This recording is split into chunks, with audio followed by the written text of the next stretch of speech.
तर नमस्कार मित्रांनो, स्वागत आहे तुमच्या सर्वांचंच आपल्या या वेद महाराष्ट्र या युट्यूब चॅनलवरती।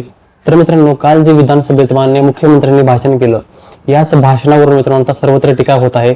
आणि टीकेचं कारण म्हणजे मित्रांनो, जे मिसिंग लिंक वरती दरड कोसळली होती, स्लॅब पडली होती, त्या प्रकरण खूपच गाजलं मित्रांनो। खूप सोशल मीडियावरती त्याचे रील्स व्हायरल झाले, व्हिडिओज व्हायरल झाले आणि मुख्यमंत्र्यांवर यावरून जोरदार टीका सुरू झाली होती। आणि यालाच प्रत्युत्तर मित्रांनो मुख्यमंत्र्यांनी काल विधानसभेतून दिलं। ते असं म्हणाले की टीका जर करायचा असेल तर माझ्यावरती करा, महाराष्ट्रावर करू नका, महाराष्ट्र हा अपमान सहन करणार नाही। आणि तर मित्रांनो, आज जे राज ठाकरे साहेबांचं भाषण झालं, त्या भाषणामध्ये सुद्धा मित्रांनो राज ठाकरे यांनी सांगितलं की मिसिंग लिंकवर राजकारण करणं किंवा त्यामध्ये जो भ्रष्टाचार झालेला आहे त्या भ्रष्टाचाराला उघडकीस आणणं म्हणजे महाराष्ट्राचा अपमान हो, असं त्यांनी आज त्यांच्या भाषणामध्ये सांगितलं। आणि याच प्रकरणावर मित्रांनो जे संजय राऊत आहेत शिवसेना गटाचे, शिवसेना उद्धव बाळासाहेब ठाकरे या गटाचे, त्यांनी सुद्धा मित्रांनो एक ट्विटरवरती म्हणजे एक्स वरती पोस्ट केली आणि ते पोस्ट मध्ये काय म्हणाले आपण हे बघूया। त्यांनी जे पोस्ट मध्ये लिहिले मी तुम्हाला ते वाचून दाखवतो, अगोदर तुम्ही हा व्हिडिओ बघा।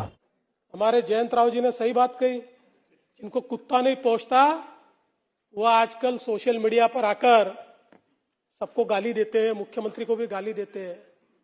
ऐसे कुछ भाड़े के टट्टे इस मिसिंग लिंक के बारे में भी पैसा ले लेकर सोशल मीडिया पर लिख रहे थे, उनको भी कह देना चाहता हूं, अगर महाराष्ट्र का अपमान करोगे छोड़ूंगा नहीं।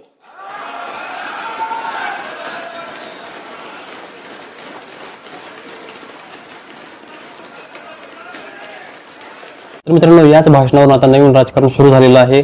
आणि आता मित्रांनो संजय राऊतांनी एक्स वरती काय पोस्ट केलं आहे मी तुम्हाला ते वाचून दाखवतो। तर ते मित्रांनो संजय राऊत साहेब असं लिहितात की वैफल्य, अहंकार, माज वगैरे वगैरे हे सर्व क्षणात उतरेल। महाराष्ट्राला संस्कारी मुख्यमंत्र्याची गरज आहे, पण काय करणार, खान तशी माती। देवेंद्र फडणवीस यांनी महाराष्ट्रात आणीबाणी लागू केली आहे। सरकार पुरस्कृत भ्रष्टाचार, लूटमार, झुंबडबाजीवर जनतेने बोलायचं नाही, ही आणीबाणीच आहे।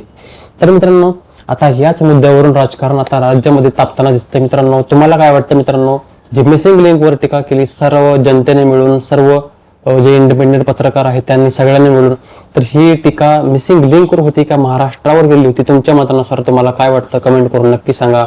आणि आपल्या युट्यूब चॅनलला सबस्क्राईब करायला विसरू नका आणि आपल्या फेसबुक पेजला सुद्धा फॉलो करा। तोपर्यंत धन्यवाद।